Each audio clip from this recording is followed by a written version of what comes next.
Bonjour Mélanie. Aujourd'hui Stéphanie, on va répondre à la question de Gaëlle qui a 33 ans, qui habite à la Possession et son souci c'est qu'elle a des cernes et des poches. Les deux ? Les deux, mon Les capitaine. deux. Et du coup, elle a tout essayé apparemment et elle a besoin de nous parce qu'elle sait pas comment faire. D'accord, bon Gaëlle, pas de panique, on est là, on va gérer.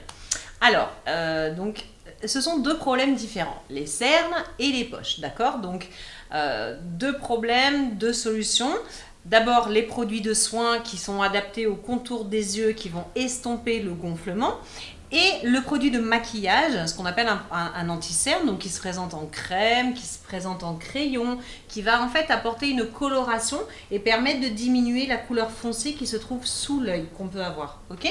La deuxième solution, c'est effectivement au préalable d'utiliser des produits de soins sur le contour de l'œil qui vont aider à dégonfler et à drainer. Tout le monde sait, les filles, que le gonflement est dû à un excès de lymphe. Lorsqu'on dort, on est allongé, donc les yeux ne clignent pas. D'accord ? Donc c'est pour ça qu'on a les yeux gonflés le matin. Donc il y a deux solutions. Soit vous clignez des yeux, les filles, et vous ne dormez pas. Soit effectivement vous utilisez des produits pour drainer et estomper ce gonflement. Et si effectivement ça persiste, moi ma grand-mère me disait, prends ton petit sachet de thé que tu mets au frigidaire et que tu te mets sous la paupière. Voilà, alors tu bois pas de thé. L'effet glaçon Ouais, voilà, c'est ça. Alors l'effet froid va avoir une action décongestionnante et le thé est un principe actif qui va aider à dégonfler. D'accord, c'est pas un tenseur. En même temps, il va avoir un effet liftant. La particularité des contours des yeux se présente en général en flacon pompe. Alors un truc les filles, c'est une pression sur le bout du doigt et on l'applique sur l'os, ok ? On ne monte jamais au-delà parce que de toute façon ça pénètre par capillarité. Donc on l'applique sur l'os et on draine toujours vers l'extérieur. On draine vers l'extérieur et donc on s'arrête là ? Oui. Oh, moi j'en mets tout sur l'os. Mais non, parce que alors déjà, ça sert à rien de le mettre juste sous la paupière et en plus ça pénètre par capillarité. Alors après, tu as des jeunes femmes qui vont te dire « Oui, je comprends pas, j'ai les yeux rouges, ça me pique. » Oui, mais si tu l'appliques trop près de ton œil, ça peut faire larmoyer les yeux. Et l'intérêt, c'est de le mettre rapidement pour qu'il pénètre rapidement, pour se maquiller par-dessus rapidement. Bonjour Lydie. Bonjour Mélanie. Lydie, vous êtes directrice d'un bar à ongles depuis 10 ans. Ensemble, on va répondre à la question de Stéphanie qui a 33 ans, elle habite à Saint-André et elle a un dilemme. Elle adore mettre du vernis, sauf que son mari ne supporte pas l'odeur du dissolvant. Est-ce qu'il est possible d'enlever son vernis avec autre chose que du dissolvant ? Non, alors autre chose qu'avec du dissolvant, non. Mais par contre, c'est vrai que jusqu'à présent, enfin encore il y a quelques années de ça, le dissolvant était très chargé en acétone. Et maintenant, pour des questions de santé, on a supprimé de plus en plus l'acétone, voire diminué vraiment à zéro et remplacé par une autre substance qui est moins nocif et en plus parfumée. Donc, est-ce que c'est l'acétone qui rendait cette odeur un peu insupportable ? Oui, bien sûr. D'accord, donc sans acétone, plus d'odeur. Plus d'odeur. Et en plus, vous dites qu'ils ont même rajouté des odeurs. À quoi on peut avoir son dissolvant alors ? Ah bah là, actuellement, nous, on utilise du dissolvant à la pêche. À la pêche ? Ouais, c'est souvent bien, parfumé à différentes odeurs de fruits. En deuxième solution, des petites lingettes qui existent, on peut mettre même dans son sac de fille, etc., qui sont parfumées et sont très... À la fraise ? Oui, voilà, c'est ça. Et ensuite, vous avez également des petites éponges où on enfile le doigt dedans et on tourne. Et voilà, c'est très discret. On tranquille avec son dissolvant. Où est-ce que Stéphanie peut se procurer, par exemple, cette petite boîte de lingettes ? Est-ce que ça s'achète en grande surface ? Alors, les petites lingettes, peut-être pas en grande surface, plus dans les pharmacies, mais les éponges également. Par contre, tout ce qui est dissolvant en bouteille, vous pouvez les retrouver dans les grandes surfaces, pharmacie. Et après, bien sûr, le must, c'est dans les ongleries, mais c'est pas une obligation. Et ça doit être horriblement cher, non ? Non. Le dissolvant reste accessible à tout le monde. Maintenant, c'est vrai que les petites lingettes, c'est vraiment occasionnel, c'est dans le sac. Donc c'est un petit peu plus cher, mais cela dit, les bouteilles de dissolvant sont bon marché, vous en trouvez à tous les prix. Quelle petite astuce on pourrait donner à Stéphanie pour son problème de dissolvant ? Alors Stéphanie, il va falloir qu'elle soit un peu plus vigilante quand elle va chercher son dissolvant. Déjà de vérifier qu'effectivement dans son dissolvant il n'y ait pas d'acétone et vérifier également qu'il y ait des vitamines, la vitamine C qui sera là aussi pour protéger l'ongle au moment où on va retirer le vernis et que ce soit moins agressif pour son ongle. Bonjour Pascal. Bonjour. Est-ce que vous pouvez vous présenter s'il vous plaît? Je suis gérante d'un certain nombre de centres d'apprentissage de l'anglais pour les enfants dès le plus jeune âge, les enfants, les adolescents et même les adultes. Très bien. Ensemble, aujourd'hui, on va répondre à la question de Camille. Camille, elle habite à Saint-Paul et elle est jeune maman, elle a 35 ans. Pour elle, c'est très important que ses enfants apprennent l'anglais, mais elle se demande à partir de quel âge on peut bien mettre ses enfants au cours d'anglais. Alors, on peut mettre les enfants à des cours d'anglais dans nos établissements à partir de 6 mois. Donc, l'apprentissage de l'anglais peut se faire dès le plus jeune âge. En fait, l'apprentissage d'une langue étrangère peut se faire pratiquement dès la naissance. Il y a eu quand même pendant très longtemps une croyance un peu populaire qui fait penser, et fait toujours penser, que d'apprendre une seconde langue quand on est tout petit peut en fait interférer avec l'apprentissage de la langue maternelle. Eh bien, les découvertes récentes, il y a beaucoup de recherches qui sont faites actuellement, qui indiquent que c'est exactement le contraire qui se passe. C'est-à-dire que les recherches démontrent que l'apprentissage n'est absolument pas un handicap pour apprendre sa langue maternelle, mais c'est au contraire, comment dirais-je, un facilitateur d'apprentissage. Ils sont capables d'intégrer les phonèmes étant les sons de toutes les langues du monde.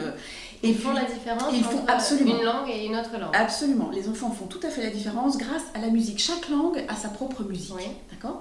Donc un enfant qui baigne dans son milieu, sa langue maternelle, entend sa langue maternelle, mais lorsqu'il apprend une langue étrangère, il fera parfaitement la différence parce que la musique de la langue étrangère sera totalement différente. Comment ça se passe dans le concret? Là, par exemple, Camille, donc elle sait qu'elle peut inscrire donc son petit à 6 mois. Mais à 6 mois, qu'est-ce que vous faites là concrètement? Comment ça se passe? Concrètement, à 6 mois, on est forcément avec maman ou papa, on est avec un accompagnant et on baigne dans la musique anglo-saxonne. Donc on a des programmes qui sont bien sûr totalement adaptés à chaque niveau d'enfant. Comme ils s'amusent et qu'ils sont entourés de jouets, qu'il y a d'autres enfants autour de lui, il y a des couleurs, on joue avec des flashcards, on joue avec des petits jouets, etc.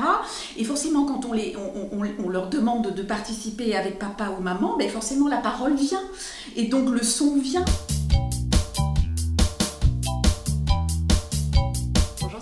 Bonjour Mélanie. Aujourd'hui Stéphanie, on répond à la question de Raïssa. Raïssa, elle a 54 ans, elle habite à Sainte-Anne et son souci c'est son teint. Alors elle aimerait avoir un teint uniforme, comme beaucoup d'entre nous, sauf qu'apparemment elle a quelques petites imperfections. Entre autres, elle me parle dans son courrier de rougeur au niveau du nez, de petites taches brunes et de ridules. D'accord. Qu'est-ce qu'on peut faire pour l'aider? Alors déjà pour les petites rougeurs, on va utiliser un stick vert. Pourquoi le vert? Parce que le vert va absorber la couleur rouge. Ah bon? Et oui, on l'applique en tapotant sur la petite tache rouge. Ouais. On tapote et en fait le vert absorbe le rouge. Et donc on ne le voit plus effectivement, ça n'a juste absorbé le rouge. D'accord. Ça absorbe la couleur. Si elle a des taches pigmentaires, ce qui peut arriver, ce qui est fréquent à La Réunion, on utilise dans ces cas-là un anti-cerne, celui qu'on a utilisé pour le dessous de l'œil. On peut le mettre un petit peu sur sa tache pigmentaire pour estomper cette couleur foncée avant de mettre son fond de teint. D'accord. Voilà. Et quand on applique son fond de teint, on pense à l'appliquer donc toujours par petites touches, d'accord? Et on évite l'endroit où on a fait sa correction. Et oui, pour éviter d'enlever le produit qu'on a corrigé. On récapitule, tache rouge, on met du vert, voilà. On tapote.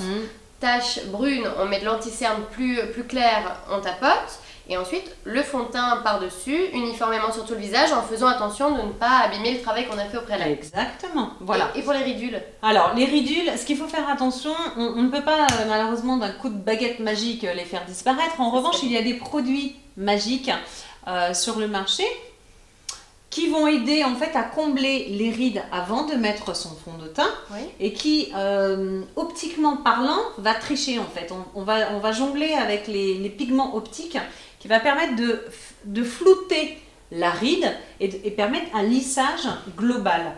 Donc en fait, on l'applique en tapotant et ça floute. Et par-dessus, on met son fond de teint. Ok. Voilà. Et donc ça évite aussi, j'imagine, que le fond de teint se loge dans la ride. Alors voilà, justement, comme on a comblé avant avec le produit, du coup on est tranquille. Dernière chose très importante aussi, c'est le premier geste de maquillage du matin, il faut le faire avec sa poudre libre. C'est-à-dire et non pas sa compacte. Et tu applique généreusement la poudre sur l'ensemble du visage. Généreusement, ça Oui. risque pas d'être Non, plâtré. même si on a l'impression d'être plâtré, comme tu dis, trop poudré, à la première brise en sortant de la maison, l'excédent va partir. Bonjour Clarisse. Bonjour Mélanie. Clarisse, tu organises des après-midi filles depuis un certain nombre d'années. Tout à fait. Aujourd'hui, ensemble, on va répondre à la question de Naomi. Elle a 17 ans et pendant les vacances scolaires, elle a décidé de s'organiser justement une petite après-midi entre copines. Est-ce que tu aurais un programme sympathique à lui proposer? Pourquoi pas inviter une esthéticienne à passer à la maison. Elle s'occupe de vos mains, de vos pieds, des vôtres, de celles de vos amis. Mais je t'arrête juste 2 secondes. Ouais. Une esthéticienne, on peut la louer comme ça pour une après-midi chez soi? Bien sûr, elles se font toutes le plaisir de venir chez vous, il n'y a pas de problème. Il n'y a en général pas de surcoût.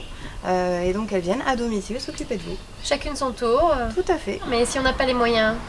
Si on n'a pas les moyens, on peut par exemple imaginer de préparer soi-même ces petits soins beauté maison ou des gommages, des soins pour les cheveux, des choses comme ça, avec tout ce qu'on a dans le frigo, pas besoin de courir au supermarché. Des huiles essentielles, des yaourts, de l'huile d'olive, du sucre, Des avocats, le miel. tout ça. En fait, j'imagine que sur internet, on peut trouver des recettes. Tout à fait. Et du coup, on n'a plus qu'à prendre ce qu'il y a dans le frigo à faire avec. Et voilà, ce qu'on peut faire d'autre, c'est par exemple, on a tout de suite des têtes à coiffer quand on était petite. Mais en réalité, on peut s'amuser les unes les autres à se faire des petites coiffures, des nattes, des tresses avec du brillant à cheveux, des choses comme ça peut être sympa. D'accord, à la queue leu-leu, les unes les autres. Pourquoi pas? Bon, alors les filles, vous avez la possibilité soit d'inviter une esthéticienne à la maison qui va pouvoir s'occuper de vous et de vos copines et de vous chouchouter. Si vous n'avez pas les moyens, eh bien vous pouvez vous chouchouter vous-même. Vous allez sur internet, vous prenez des petites recettes avec tout ce qui est dans le frigo. Il y a possibilité de se faire un soin du visage ou un soin corporel bien sympathique. Et bon, Clarisse, une après-midi fille sans gourmandise. C'est pas une vraie après-midi Non, fille. c'est pas une après-midi fille. Non, effectivement, il faut penser à des jus de fruits frais, alors qu'on peut faire effectivement tout ensemble devant la centrifugeuse, c'est sympa. On peut aussi imaginer de faire des cupcakes. Des cupcakes. Les ça, cupcakes, c'est le petit dessert gourmand, populaire des années 1950 et qui est remis au goût du jour. Alors pourquoi pas, il doit être gourmand, plein de saveurs, plein de décorations. On trouve tout dans le commerce pour les réaliser. c'est les petits gâteaux en forme de muffin avec Voilà. beaucoup de sucre coloré sur le dessus. C'est tout à fait ça. Clarisse, maintenant qu'on a un programme tip-top pour cet après-midi avec des gourmandises alléchantes, est-ce que tu aurais une dernière petite astuce à nous apporter pour être sûr de réussir son après-midi fille? Ah oui, bien sûr, j'en aurais même 2 déjà, il faut s'entourer de bonnes copines. C'est l'essentiel. Et la deuxième astuce, c'est effectivement d'avoir envie de s'amuser, de passer un bon moment et avoir un petit grain de folie.